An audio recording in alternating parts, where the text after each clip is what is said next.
Alright, students, good morning and welcome back to a new session of social science. Right, so last time when we met, we left off at democracy. We were learning what actually democracy means and why the need of democracy is there.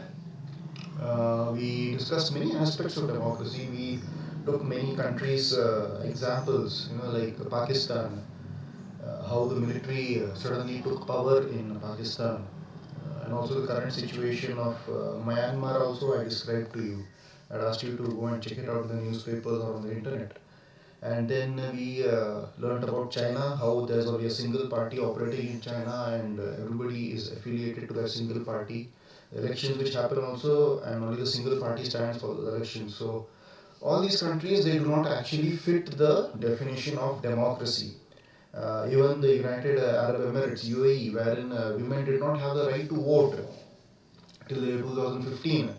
So the concept of universal adult franchise does not exist over there, but now they do have the right to vote. So now it fits the definition of democracy. But these examples that we learned is how these countries do not actually fit the correct definition of democracy. So going further, some more countries we will look into, and we will see how they operate differently, but still they try and call themselves as a democratic government.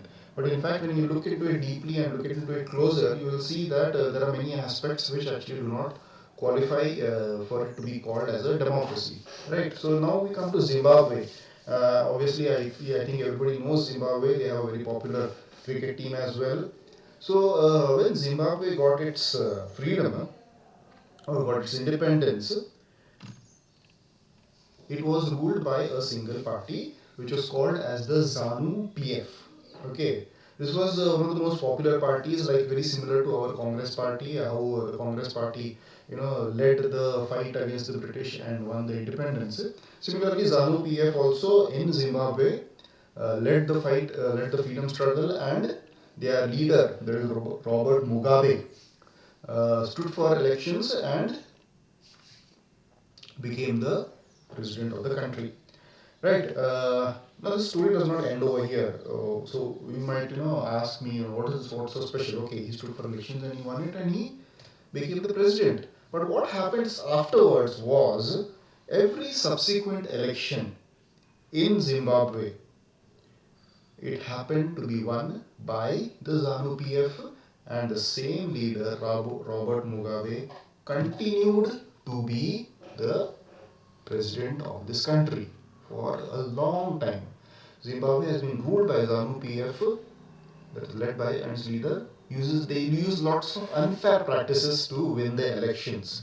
Why we say unfair practices is there's lots of coercion, lots of force put on people to win those elections. People are actually, forced to give vote to the same party every time.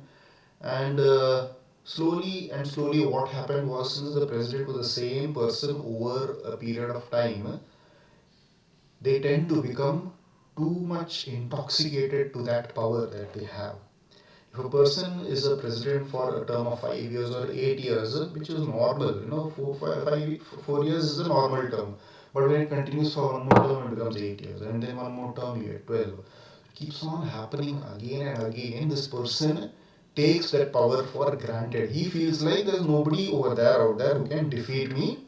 I'm the only person that the people want as a president, and I'm the only person who can rule this country to the best of my powers. And he tries to make that power more and more granted for himself. He tries to manipulate the system. He tries to change the constitution to whatever he desires and convince the people in a way that I am the only leader for you and I am the only person who is best for this country. So, what happens is the opposition party workers, even they do not have much strength to oppose the ruling party because their numbers are very less. The party which is in power, they are in such a large number, it becomes very difficult to oppose that ruling party. To understand this concept much better, no, I will give you the example of our own country, India. You can understand it much better. Already in last year and all, you have learnt why do we need a parliament, that how many number of seats are there in our Lok Sabha, right? We have 544 seats in the Lok Sabha, and 50% of that, little more than 50%, is the majority that the country needs, so that it majority that the party needs, so that it can form a government in the Lok Sabha, right? So what happens is, when a party gets 51% or more, obviously it becomes the ruling party, and the other parties, they become the opposition party. This we already learned last year, right? What happens is, when the opposition party is strong, they can have a proper check on the ruling party to see that the ruling party does not misuse the power that has been given to it by the people. Because ultimately, we are the people who are voting this government into power, and we are the people who give the power to that government. They have to do, they have to pass the laws, they have to rule the country on our behalf, because millions and millions of people cannot go together and rule it. That is why we have this representative type of government, we have the parliament, right? All this is clear already last year. So what happens in a country like Zimbabwe is, this 51% majority slowly over the period of years goes into 70%, 80% majority. So 80% of the people who are sitting in parliament belong to the ruling party, and only 20%, a very small minority of people, are the opposition. So obviously this 20% people who are in the opposition, they do not have much of a voice. They cannot voice out their opinion. They cannot push the government to listen to them. They cannot do this because they do not have the power, they do not have the numbers. Right? This is what has been happening in Zimbabwe for a long time. And of course, in the recent past, this government was overthrown. There was sort of a small revolution, which happened inside the country, within the country itself, wherein the people did not want this person to continue to be president for a longer period of time. They had had enough. They knew that something is wrong, and this same person coming again and again into power and becoming the president again and again, it made him less accountable. It made him less accountable for whatever he would be doing in the country. So finally, his government was overthrown, and again, free and fair elections were conducted in the country, in Zimbabwe, and they managed to install a fresh government with a total fresh perspective for the country of Zimbabwe.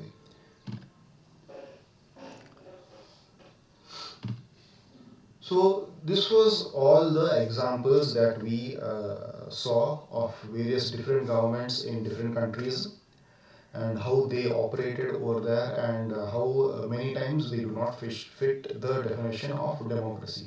So let us try and understand actually now what is this definition of democracy that I have been going on talking about since yesterday, and what are the features of democracy, so that you can understand exactly what a democracy is. So in a democracy, the final decision making power must rest with those elected by the people, right? It must rest with those people who are elected by the people, not with somebody who has come into power by force.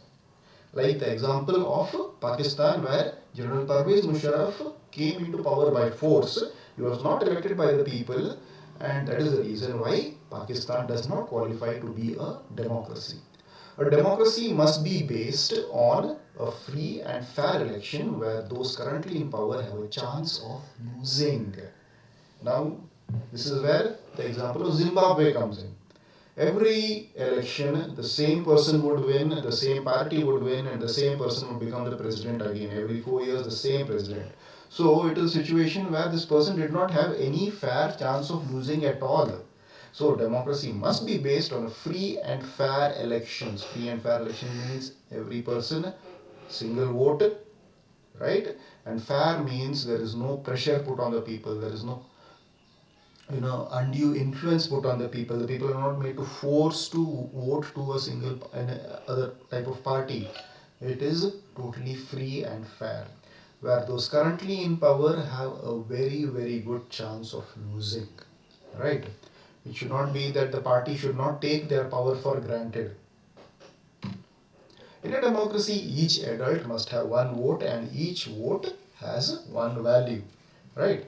A democratic government rules within limits set by constitutional law and citizens' rights. Means whatever rule the government makes, the democratic government which is selected by the people, whatever rule it makes, whatever laws it makes are always within the limits of the constitution. It cannot make a law which is outside the limits of the constitution, otherwise it would be called as unconstitutional, because the constitution is made basically to safeguard the rights of the citizens. That is the main idea of the constitution. So that's the reason why any law which is made by the government should be within the framework of the constitution. Clear? So these are the features of democracy that we have seen up till now through all these examples of various countries. So what we have done here is we have filtered out to find out what is not democracy. So we finally come to a conclusion of what democracy actually is. Right? So a simple summary definition of democracy is a form of government in which the rulers are elected by the people, and rulers elected by the people take all the major decisions. Elections offer a fair choice, a fair opportunity to the people to change the current rulers. Whomever they want, they can always change. It is not like the person who is elected will always be the ruler of the country. He cannot take that power for granted. His position is uncertain during the time of elections. There is a fair chance that he will lose and the country will get a new leader. There is always a fair chance. The choice and opportunity is available to all the people on an equal basis. Means one person, one vote. So the choice and opportunity is available to each and every adult citizen on a equal basis. Nobody is unequal. There is no inequality. Even the poorest of the poorest person and the richest of the richest person has to stand in the same line to cast their vote. It is all equal. The exercise of this choice leads to the government limited by basic rules of the constitution and citizens' right. We already spoke about the constitution and how the constitution is basically made to protect the rights of the citizens. Right? So, I hope everything is clear till now, whatever we have learned. Right? So, up till now, what we have done is we have learned about different we have seen different examples of what is not democracy, how different countries operate in different ways, calling themselves as democracy, but they do not fit the actual definition of a democracy. And from this, we derived the definition of democracy, we derived the features of democracy. Right? So, going ahead, let us now ask this other question, which is the title of your chapter. We learned what is democracy. Now, let us ask ourselves, why is this democracy required? Why democracy? There are so many other things that we can do. We can have a king to rule over the country. We can have a monarchy in the country. People used to be happy earlier where there was a king in the country. Why do we go through this tedious process of having elections, spending so much crores and crores of rupees on elections?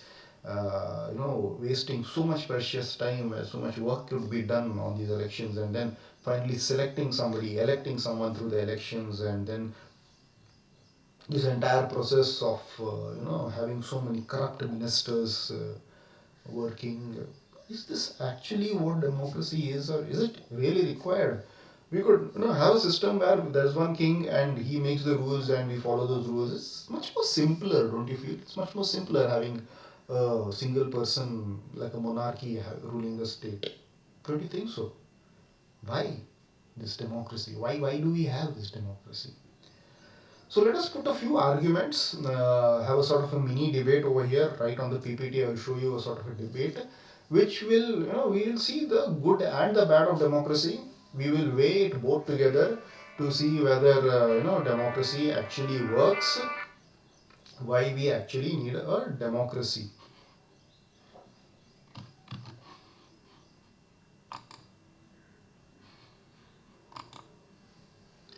Okay. So leaders keep changing in a democracy. This leads to instability. Now, what I am doing over here is we are putting a few points against democracy. We have seen this many times. Even if you ask your parents, they would tell you that every time during the election we have a different prime minister. This new prime minister comes, and along with their party, they make their own set of rules. The country is going in one direction during the rule of one particular party, and suddenly the direction changes when a new prime minister comes. It leads to a lot of instability. So this democratic process that we have of choosing the leaders every and having new leaders every time, it leads to instability. Democracy is all about political competition and power play. There is no scope for morality. If you have seen the newspapers in the past, month or so, apart from all the corona and the COVID news, you would have seen every now and then that someone or the other is always trying to change the chief minister of Karnataka.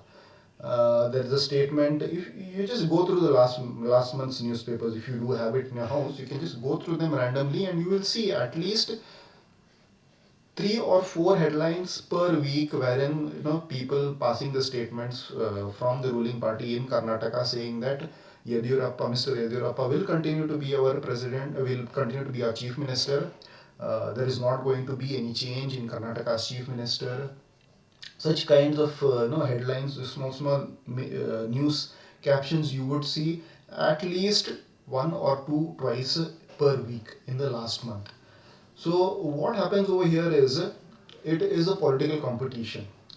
Even at the national front, in the national level, wherein we have BJP as the ruling party and Congress in the opposition and many other multiple parties in the opposition, there is always a competition going on, even when it's not election time also, wherein the opposition would try to put down the efforts made by the ruling party, or the ruling party would try to put down the opposition party, saying that the opposition is stopping the work of the government. All these things happen, and this thing becomes even much more worse, much more to a very horrible level during the election campaign, wherein they get down to actually playing in the dirtying themselves in the mud.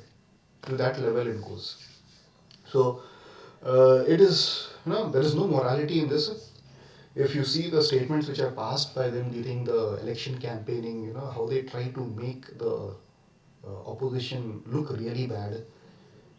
It is sometimes you feel like there is no morality whatsoever in the elections. So basically, people just want to get into power, and for getting into that power, they will stoop to any level to get that power. So these are the first two arguments against democracy. Going further, there are so many people have to be consulted in a democracy that leads to delays. Whenever a law has to be passed in the Lok Sabha level in the parliament, we have 544 MPs, members of parliament. So all these 544 people are going to put their head together and work on a particular law. They will rip apart that law, they will put it up together again, they will discuss, they will consult, and there would be debates whether to or not on each and every single point. So this work of passing a single law by the government is stretched for numerous days. It doesn't happen in a snap. You feel like that, right? If a law has to be passed, the prime minister puts forward a law, and everybody says, okay, the law is fine, let it be passed. Khatam. Within one or two sessions, within one or two meetings, the law is passed and it is put into force. But that does not happen in our democracy. There is so much of consultation, delay, yes, no, fighting, all these things happen, and sometimes the law does not get passed at all. That is what also happens. So elected leaders do not know the best interest of the people. It leads to bad decisions. Especially in a country like India, because we are such a diverse country, we have so many different kinds of needs, wants, cultures, traditions, so many different things. The person who's elected to be our leader might not know, might not have the best interest of all these varieties of people together, and many times it would lead to wrong or bad decisions. These are the two arguments against democracy. Corruption. We have seen corruption in this country in the past. We do see it now also. Even during these COVID times, we have heard so many news about corruption in the hospitals, in the supply of medicines, in the supply of oxygen, people holding oxygen, all these things, so many things. So sometimes it makes us feel the laws are not strong enough to hold corruption, the laws are not strong enough to stop corruption. Those people behind the corruption, they might not be getting punished as they should be. So democracy leads to corruption, for it is based on electoral competition. Again, the fighting that happens during the time of elections also comes over here. Ordinary people do not know what is good for them. They should not decide anything. So this purely based on this argument is purely based on something like the decision should be made only by a person who is of royal blood, like a king or someone like that. Because we are all ordinary people, we do not know what is good for us, what is bad for us. We should not be in the position to decide anything. That could be another argument against democracy. So what I'm going to do right now is, since I've gone on for almost 20 minutes now, we will take a break over here. We will continue the remainder of the chapter. A little bit is left in the next class. And I want you all to read your textbooks, go through all whatever we have done till now. We started on by defining actually what democracy is. From all the examples, we found out what the features of democracy are, and then what we also did was, once we finished this part of what is democracy, we went on to the part of why democracy. And to understand why democracy is needed, we went into a argument mode, into a debate kind of mode, when first we put forward the bad points of democracy. So going forward in the next class, we will put forward the good points of democracy. What are the good points of democracy? And when we will compare the good and the bad, and we will wait and see whether this democracy is really good for us or not. Right? So that's all for today. That's all from my side for today, and hope you all are safe at home. Your families are safe. Please stay home, stay safe. Take all the necessary precautions whenever you go out to the market or to get anything. This is my very really sincere and humble request to all of you. Please stay safe, take care, and good day. Thank you.